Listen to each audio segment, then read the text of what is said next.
Olá, brava gente. Vou testar aqui. Vocês são minhas cobaias para o primeiro programa solo, mas é um assunto que eu domino e está causando muito questionamento da população brasileira, e é um assunto bem atual sobre os auxílios emergenciais. Hoje, dia 24 de março, o prefeito do Rio de Janeiro anunciou um auxílio emergencial um período de 10 dias de maiores restrições à movimentação e trabalho na cidade do Rio de Janeiro.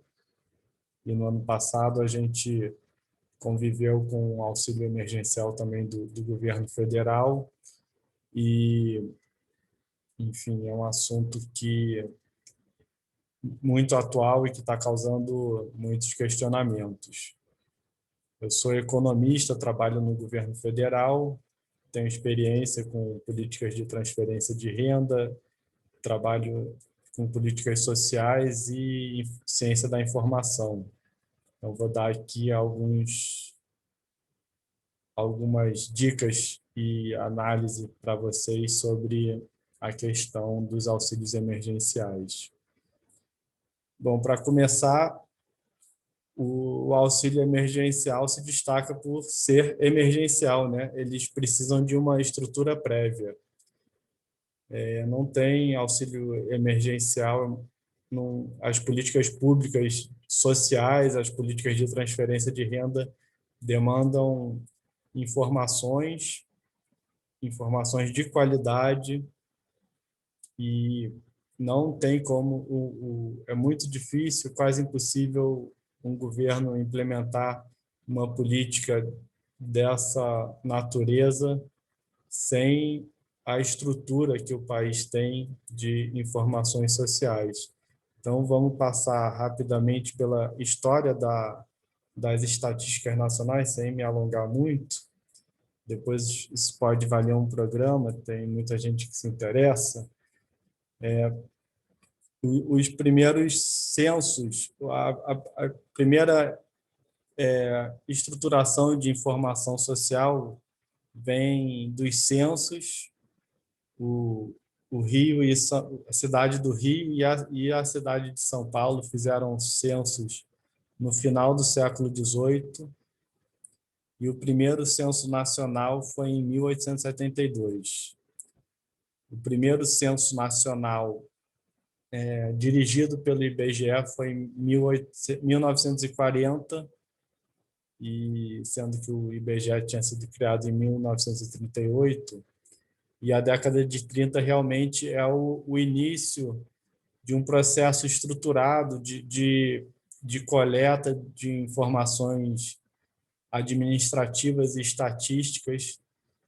Começou pelo trabalho formal urbano, ou seja, era um grupo muito pequeno de trabalhadores, uma parcela muito pequena da população, obviamente com viés urbano, masculino, branco, de quem tinha acesso ao trabalho formal. Se hoje o Brasil está aí, nas últimas décadas, o Brasil vem aí girando em torno de uma parcela empregada no trabalho formal de 50% da população economicamente ativa, dos trabalhadores. Você imagina como era esse quadro em 1930. Então, era realmente uma parcela muito reduzida da população, mas que começou a semente dessa estruturação de informações sociais nacionais. Para além do censo, o censo antes era basicamente contagem populacional, o IBGE, que coloca mais em questão, aprofunda questões contextualiza a pessoa, idade, sexo, como que trabalha, o IBGE vai complexificando o censo, e o censo era basicamente contagem populacional, tinha preocupações aí da igreja e do exército nos censos anteriores à década de 30, era muito contagem populacional para as Forças Armadas, são os estruturadores do censo, com a finalidade de convocação para atividades militares, e o interesse da igreja. E a igreja também fornecia informações e se realizavam estatísticas nacionais em cima de cálculos ali da igreja, por causa dos fiéis, eles faziam estimativas e proxies a partir disso. Enfim, esse processo começou a ganhar força em 1900, na década de 30, e foi se estruturando. A gente tem, então, diferentes formas de assimilação, de registro de informações sociais. O censo é uma delas, que o censo ele é a cobertura total, ele se pretende a cobrir toda a população de um país ou de um território. A gente tem informações estatísticas que ficaram cada vez mais estruturadas no Brasil e são muito importantes. As informações estatísticas, elas dialogam com o censo, mas tem uma qualidade de informação, aprofunda muito mais a contextualização das pessoas entrevistadas e com uma possibilidade de projeção de informações. Então, a nossa principal pesquisa estatística é a PNAD. Recentemente, a PNAD teve uma mudança importante e se para PNAD contínua. E uma outra fonte de informações sociais são dados administrativos. Justamente os dados ali que eu estava falando na década de 1930, de informações do trabalho. Hoje, a RAIS seria essa principal fonte de informações sociais sobre o mundo do trabalho, administrativa, mas temos outras, por exemplo, tem o cadastro do MEI, tem outras fontes sobre o universo do trabalho, mas a RAIS continua sendo a principal fonte de informação. Registro de escolas, matrículas escolares, nascimentos, isso são dados administrativos que são de suma importância, registro de óbitos, enfim, já me alonguei um pouco aqui nesse passeio histórico, nessa contextualização. Mas é para falar que essas políticas emergenciais elas só podem acontecer porque o governo em questão tem informações prévias, populacionais, e hoje em dia a gente pode misturar essas informações censitárias, estatísticas e administrativas com muito mais eficiência. É o que o Castel chama da era da informação, enfim, esses novos recursos de tecnologia da informação e comunicação que permitem uma coleta e batimento de dados, comparação, cruzamento de bases de dados com muita eficiência que aumenta a precisão sobre essas coisas. A gente está agora tendo uma discussão muito importante e lamentável de cortes do censo do IBGE, cortes no orçamento de 2021. O censo que era para ser 2020, né? O corte no orçamento ficou para 2021 e os cortes são praticamente inviabilizadores do censo e causa muita estranheza, né? um governo com tanta presença militar, sendo que os militares que começaram a estruturar o censo o censo de 1872, pela motivação de contagem da população e a coisa do alistamento militar, agora coloca em xeque o censo brasileiro. Seria o primeiro retrocesso do sistema de estatísticas nacionais desde 1930, ou seja, o primeiro retrocesso em 86 anos de história desse registro.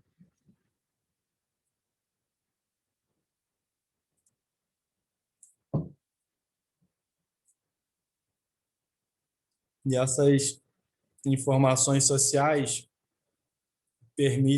permitiram as políticas de transferência de renda. Os auxílios emergenciais são, em última instância, políticas de transferência de renda, e política de transferência de renda tem que ter técnica, rigor, qualidade da informação. E sem essa estrutura prévia, estatística, de informações sociais, a gente não poderia fazer políticas como foi o Bolsa, como é o Bolsa Família. Então, o Bolsa Família começa justamente a partir dessa estrutura de informações sociais. O IBGE faz projeções de pobreza, fez projeções de pobreza por município, e isso estabeleceu as metas de cobertura do Bolsa Família por município, através do Cadastro Único. E tem um grande debate nesse meio aí, entre políticas focalizadas e políticas universais, e é uma falsa dicotomia, né? A experiência do Brasil foi um dos países com melhor ritmo de redução da pobreza no século XXI. Talvez só a China tenha superado a inclusão e a redução da pobreza extrema e da pobreza no século XXI, mas o Brasil alcançou antes uma erradicação, atingiu um patamar próximo da erradicação da pobreza antes da China, embora o da China esteja sendo mais consistente, mas, enfim, o Brasil logrou muito êxito nisso, e foi por causa desse sistema, dessa estrutura de Estado de informações sociais, o IBGE, com esse histórico desde 1938, e todo esse arcabouço de informações sociais estruturou políticas de transferência de renda, com destaque para o Bolsa Família, mas essas informações permitem outras políticas, permitem desenhar público-alvo de outras políticas. Eu trabalhei também no programa de aquisição de alimentos, a gente tinha muita informação, tanto de produção agrícola, mas de agricultura familiar, dados do Pronaf, para bater, para projetar a política para o governo saber o que a gente queria fazer. Então, são elementos estruturantes que toda a política pública, principalmente social, mas toda política pública tem que partir de informação. Sem informação, eu fiz uma analogia outro dia, que fazer política pública sem informação é igual pilotar um avião de noite, sem radar, sem bússola. É praticamente impossível. Você pode terminar batendo no morro, se perdendo no mar, acabando a gasolina, sem conseguir atingir os seus objetivos. E queria também ressaltar essa falsa dicotomia, né, entre políticas focalizadas e universais, porque as informações geradas em políticas focalizadas, o cadastro único que estrutura o Bolsa Família, que tem uma dinâmica de cadastramento muito interessante, porque é descentralizada e coloca ali o conhecimento do trabalhador local, da assistência social e das prefeituras para chegar e identificar a população pobre. Um país do tamanho do Brasil dificilmente conseguiria fazer isso a partir da capital, então, ou de uma equipe centralizada, tem alto custo. O México até fez isso, mas o custo é imenso, porque você tem que treinar, você tem que ter padrão de informação e a qualidade de focalização não saiu melhor do que a brasileira nessa experiência mexicana e de outros países. O, o grande foco do Bolsa Família, o acerto de atingir realmente quem precisa do Bolsa Família, se deve muito a esse conhecimento dos trabalhadores locais. E também o Bolsa Família, com esse conhecimento e a iniciativa de coleta de informação, levou a um incremento de políticas universais. Eu vou destacar aqui as políticas de educação, saúde e documentação civil. O fato da gente ter políticas o fato do Bolsa Família ser uma política focalizada não impediu dele ajudar a estruturar políticas universais que não ainda estavam com cobertura completa, como são educação, saúde e documentação civil. Então, a prefeitura ia lá cadastrar uma família e os adultos da família não tinham documento, não tinham carteira de identidade, não tinham CPF. Essas políticas focalizadas permitiam encaminhar essa esses adultos para o registro civil e terem os seus documentos. Permitia ver esses pontos cegos de políticas que eram para ser universais. A documentação civil é para ser universal no Brasil, mas não eram. Até hoje temos alguns buracos ainda nisso, mas muito se avançou nesse século. Educação e saúde, com as condicionalidades do Bolsa Família, facilitou o acompanhamento, gerava pressão social, porque a família tinha que estar na escola, senão perdia o benefício. Mas e se não tem escola na cidade? Se não tem vacinação? Se não tem atendimento pré-natal para as grávidas? Então, ao focalizar num público de extrema pobreza, a gente conseguiu ver os buracos das políticas universais. E dentro desse debate, infelizmente, tem a questão, a falsa questão de que o dinheiro acabou, que a gente tem pouco dinheiro para fazer políticas sociais e que não dá para fazer a política universal e a política focalizada, e como a gente é um país desigual, teria que fazer a política focalizada só nos mais pobres, deixando quem já foi incluído excluído.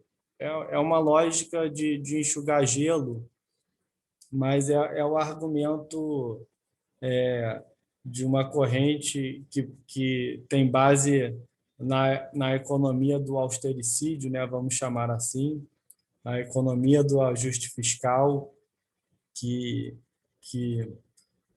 atropelou o Brasil desde os anos 90, com alguns momentos de um pouco de relaxamento, mas nunca o Brasil podendo realizar totalmente a sua potencialidade. Então, essa questão do dinheiro acabou é que cria essa falsa dicotomia entre política social focalizada e políticas universais. Uma dicotomia que não existe. E aí vamos para o auxílio emergencial do governo federal em 2020.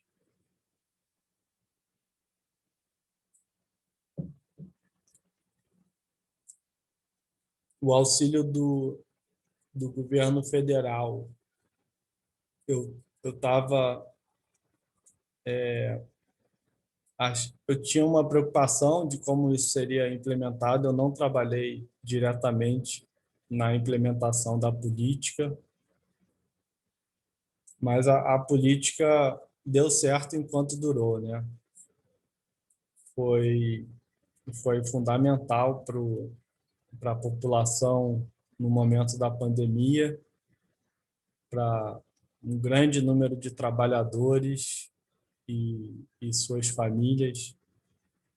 E o programa funcionou. O auxílio emergencial salvou não só famílias, como salvou economias locais de uma hecatombe maior ainda. Se o Brasil caiu, o PIB no patamar que caiu em 2020, não cai, não foi a queda, se a queda não foi de 10%, 15%, teve países que tiveram esse nível de, de crise,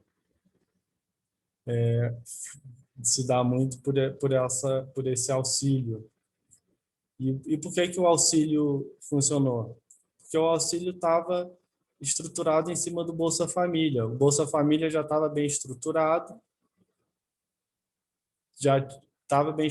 porque tinha todo esse contexto de instituições públicas, de coleta de informações, ciência da informação, batimento de dados, um grande esforço interministerial de, de batimento, de cruzamento de bases de dados, de aprofundamento de políticas sociais, de aprofundamento dessas informações, de pesquisas qualitativas em cima do público do Bolsa Família, de programa de aquisição de alimentos, de programa de alimentação escolar, de assiduidade escolar, de controle de matrículas, de vacinação, de pré-natal, tudo isso já estava acontecendo.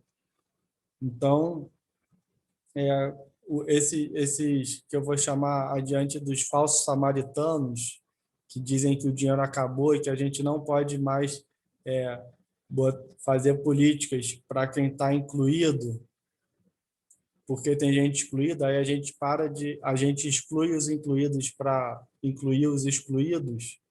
E eu estou falando aqui de incluído, são pessoas que ganham até R$ 2.000.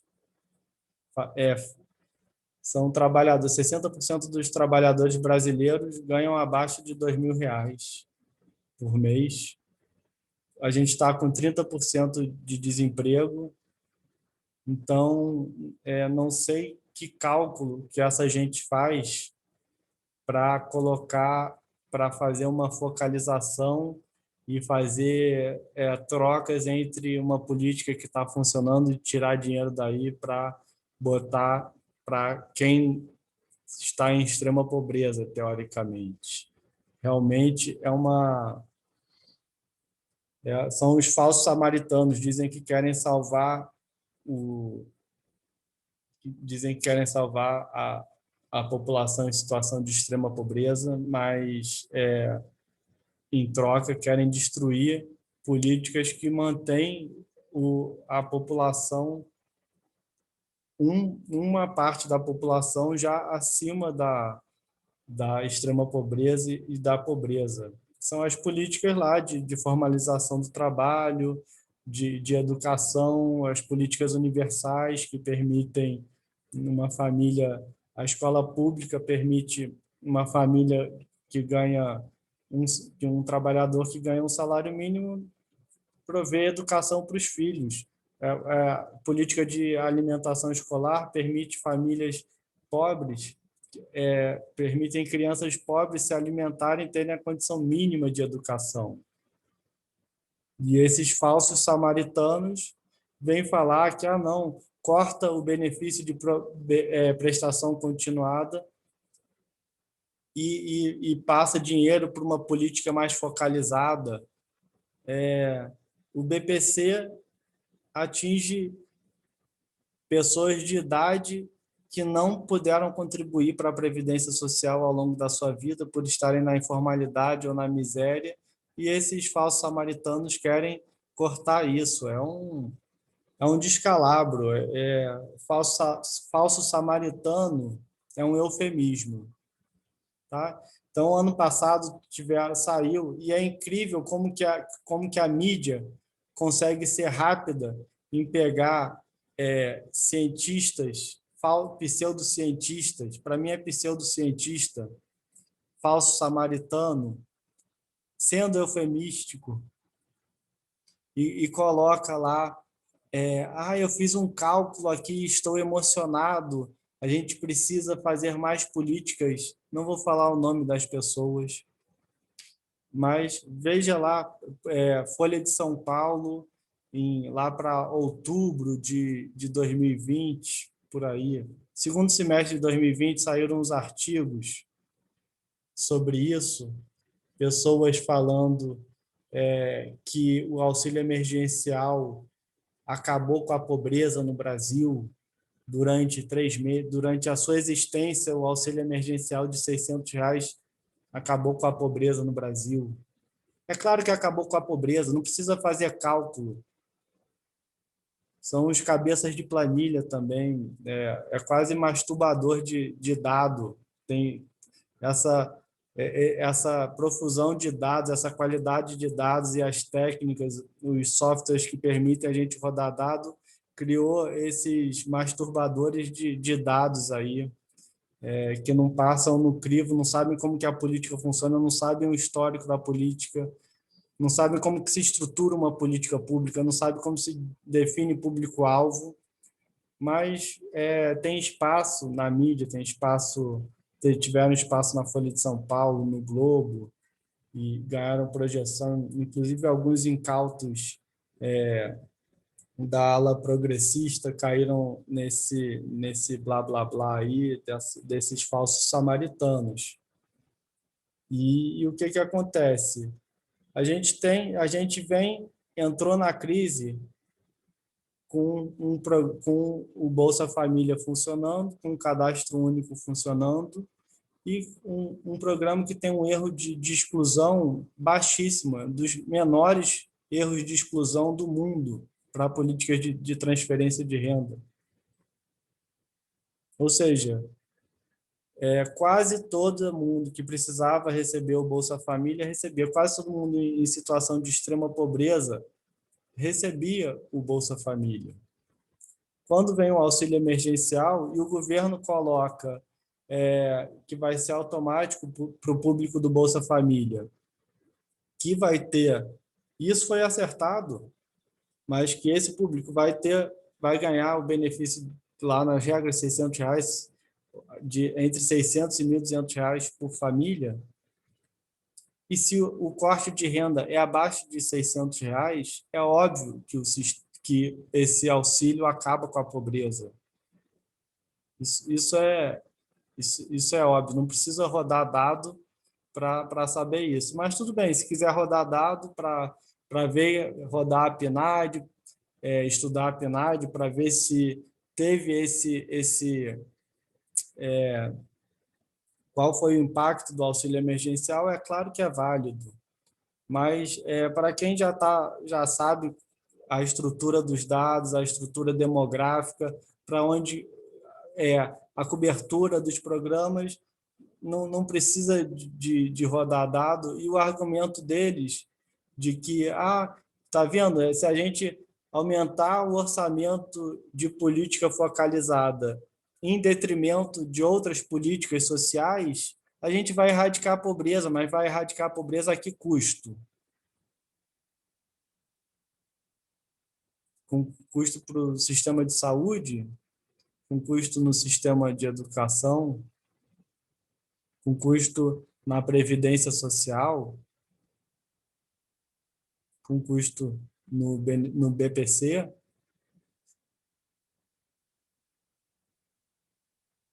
e quantas pessoas vão começar a fazer parte da pobreza se essas políticas forem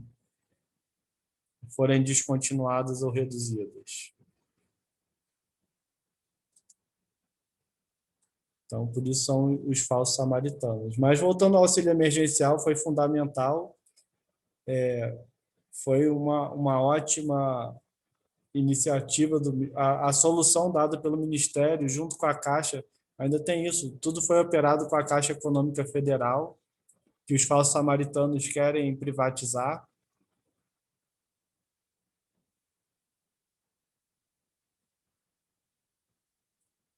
Tudo operado com tecnologia da informação da Caixa Econômica Federal, sistema de pagamento,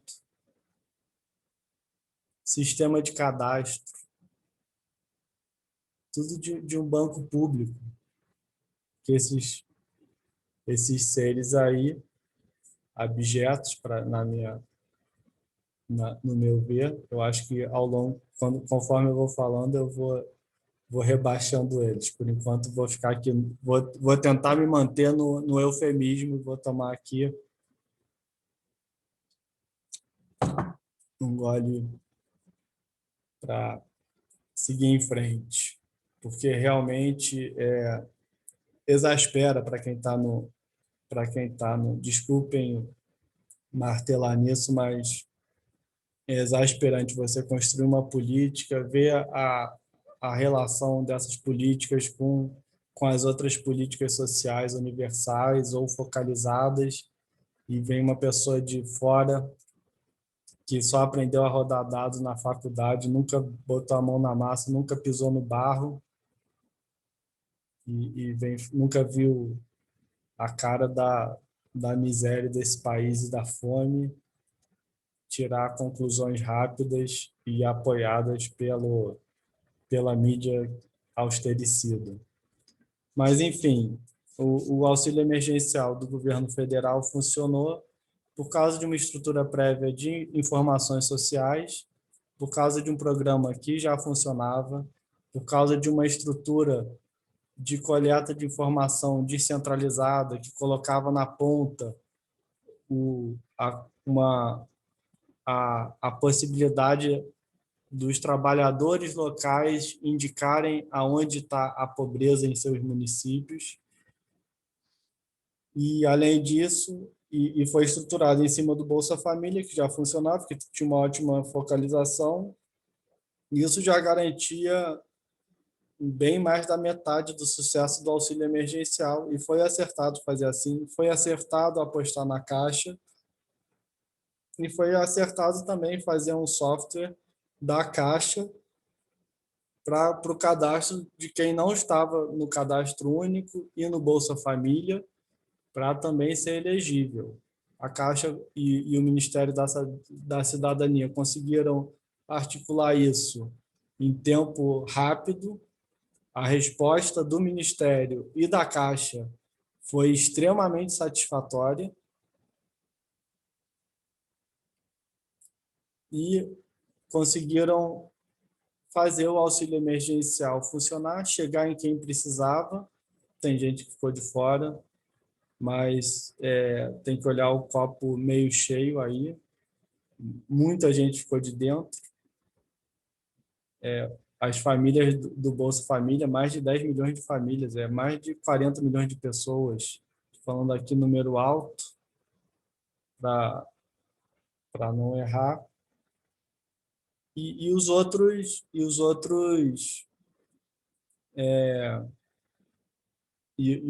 que se cadastraram pelo aplicativo, que também receberam, que eram trabalhadores que perderam emprego, que estavam ou eram MEI, outras regras que conseguiu cumprir, conseguiu se entregar o benefício. A proposta foi concretizada. O erro talvez tenha sido descontinuar, mas a implementação, do ponto de vista técnico do Ministério, as soluções dadas foram excelentes. Eu diria que foram excelentes. o apoio já de toda a estrutura do cadastro único do Bolsa Família, da Caixa, que já operava para o Bolsa Família, e o pessoal de desenvolvimento de software, de tecnologia da informação da Caixa, levando isso à frente, porque também é quem estrutura o Bolsa Família, para a gente ver a importância de termos instituições, empresas públicas de qualidade, bancos, a Caixa Econômica, o Banco do Brasil também é parceiro de várias políticas sociais, e quem fala em destruição dessas empresas também, que vai ser, são ineficientes para quem? Que banco comercial conseguiria fazer o que a Caixa fez em 2 meses? Não consegue, não consegue. Se não tiver a Caixa Econômica, se não tiver Banco do Brasil, a, capa, a capacidade de implementar políticas sociais no Brasil vai cair drasticamente. Políticas de transferência de renda vai ficar quase impossível. Uma política emergencial como essa, uma situação de emergência, você ter que atuar em 3 meses e entregar alguma coisa, impossível, impossível. Nenhum banco comercial vai conseguir fazer o que a Caixa fez para entregar o auxílio emergencial para os brasileiros.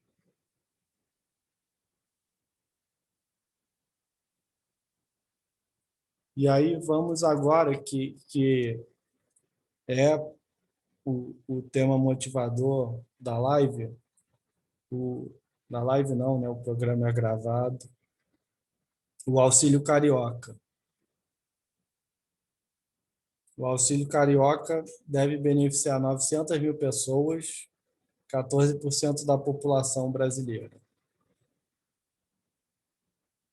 Aí eles dividiram em 4 estratos. A prefeitura dividiu em 4 estratos. Os beneficiários do cartão Família Carioca, cartão alimentação para alunos para alunos das escolas públicas, famílias no cadastro único que não estão no Bolsa Família e os vendedores ambulantes, vendedores de rua, camelôs.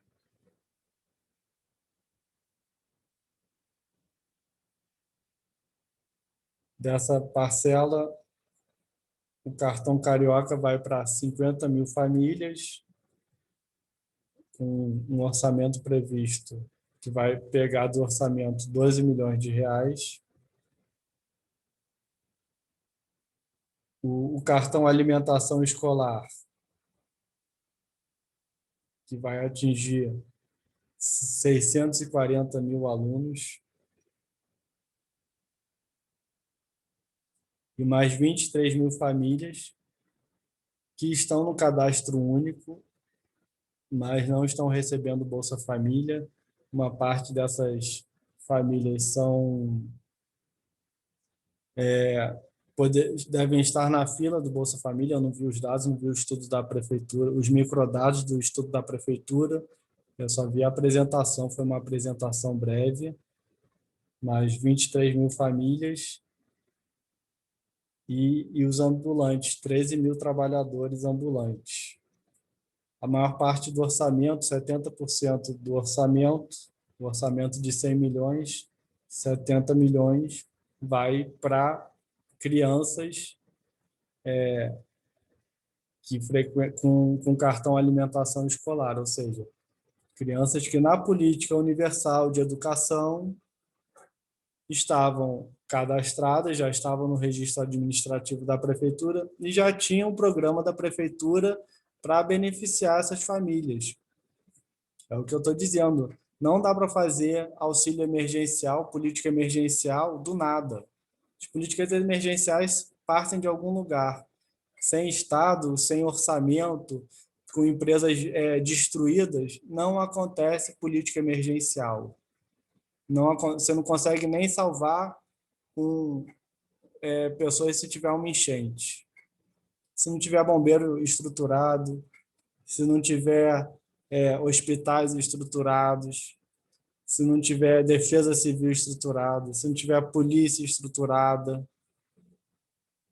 se não puder usar escolas e equipamentos públicos para abrigar emergencialmente pessoas, não, você não consegue fazer nem auxílio de enchente. Quanto mais um auxílio numa pandemia como essa. Então, isso é um ponto que tem que ficar claro. Essas políticas só acontecem porque já tem estrutura. E a minha avaliação, da mesma forma que a minha avaliação em relação à aplicação da política do auxílio emergencial foi bem sucedida do ponto de vista do Ministério, do ponto de vista dos técnicos envolvidos, do ponto de vista da estrutura técnica e das instituições envolvidas. A minha avaliação desse auxílio, do auxílio carioca, é de que vai ser, a política está bem calibrada, tem uma explicação aqui, outra ali.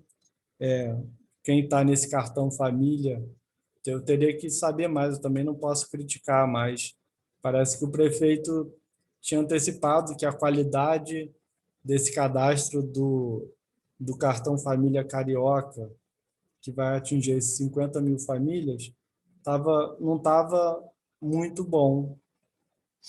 Mas o auxílio é para esse intervalo de 10 dias que o Rio de Janeiro vai fazer uma grande parada para ver se freia o vírus. É o que o governo tem no mapa dele. E não dá para ficar contando isso, não. Enfim, os técnicos da prefeitura, que tem técnicos qualificados lá e nessa gestão de políticas sociais, a prefeitura do Rio é muito bem estruturada tecnicamente e os técnicos devem ter avaliado o custo-benefício de botar. Eu não posso avaliar a qualidade e a focalização sem saber desse cartão Família Carioca. Mas parece que o próprio prefeito tinha antecipado que não era o melhor política, a política não estava funcionando exatamente do jeito que ele gostaria, a focalização dela, mas era muito importante colocar. Então, eu acredito nos técnicos que fizeram a avaliação. Para mim faz sentido, mas sempre pode ter uma avaliação mais profunda, mas não vou entrar nessa questão. Alunos do ensino público municipal e estadual no Rio de Janeiro, eu acho que é estadual também, né? Ele diz que é o cartão alimentação de 643 mil alunos. Acredito que seja também, são todos os alunos de ensino fundamental e médio do Rio de Janeiro, imagino. É o mais acertado. As famílias com criança, as crianças são os mais afetados por isso, por problemas de orçamento familiar, por falta de alimentação. Pode criar grandes transtornos, uma criança pode adoecer muito rápido com deficiência alimentar. Então, botar 70% do orçamento aí já é meio caminho andado para a coisa dar certo. As famílias do Bolsa Família, as famílias do Cadastro Único que não estão no Bolsa Família, aí eu tenho uma questão, porque poderiam, as que estão na fila do Bolsa Família, ok, mas imagino que tenham famílias aí e tem uma ilusão de que as famílias do Bolsa Família, não estou dizendo que a decisão da prefeitura parte dessa ilusão, mas tem um argumento aí de que as famílias do Bolsa Família já estão cobertas, elas estão, o benefício médio do Bolsa Família é muito baixo, não resolve. Todas as famílias do Bolsa Família, a grande maioria das famílias beneficiárias do Bolsa Família recebem, tem que trabalhar, o adulto tem que trabalhar. O programa tenta impedir o trabalho infantil, mas os adultos têm que trabalhar. Ninguém vive de benefício médio de R$ 150, R$ 200, ainda mais no Rio de Janeiro. Quem fala isso é... Bom, quem fala isso não vou nem comentar, porque eu já estava nos falsos samaritanos aí das ciências, da pseudociência do austericídio e da pseudodicotomia focalização-universalização, esses seres abjetos pró-corte de políticas sociais. Então, não vou nem falar quem acha que R$ 200 basta para uma família sobreviver, né? E os ambulantes, que não vão poder trabalhar, não podem ir para a rua, certíssimo. Então, cobriu. Eu,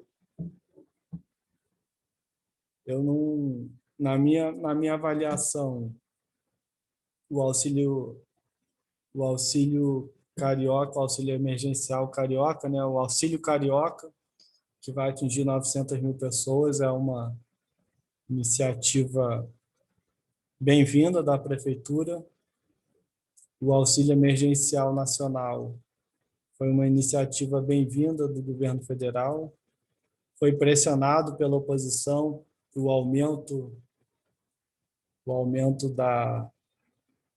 do, do benefício, mas o que eu estou analisando aqui é o ponto de vista técnico de, de focalização e de que esse orçamento vai ajudar muito as famílias. Então, esse gasto público e essas políticas sociais vão ser muito importantes para as famílias.